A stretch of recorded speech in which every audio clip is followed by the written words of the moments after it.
Il-Gvern da pass importanti lejn futur aktar sostenibbli għas-settur agrikolu, kif ġiet ippubblikata l-konsultazzjoni pubblika il-White Paper dwar il-Politika Agrikola Nazzjonali għal Malta għal perjodu 2027-2037.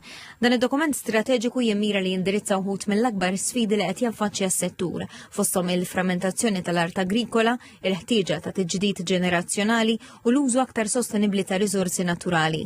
Fl-istess ħin jipproponi qafas ta' riformi u azzjonijiet biex jissaħħaħ is-settur u jsir aktar reżiljenti għall-isfidi tal-lum u ta' għada.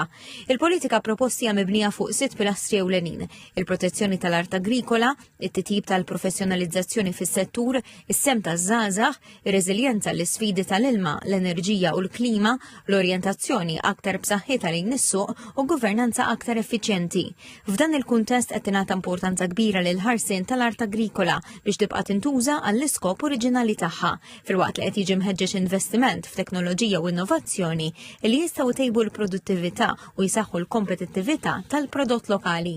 Il-Ministru għall-Agrikoltura, Sajd u Drittijiet tal-Annimali Anton Refalo qal li l-agrikoltura mhijiex biss attività ekonomika, iżda parti mill-identità nazzjonali u saħaq li l-Gvern se jkompli jaħdem biex joħloq qafas ġust u sostenibbli li jiggarantixxi futur sod għal bdiewa Maltin u Għawċin. Id-diskussjoni hija importanti ferm speċjalment għaliex iddiskutejna suġġetti importanti bħalma huma t-tibdil ġenerazzjonali kif ukoll il-preservazzjoni tar-raba agrikoli.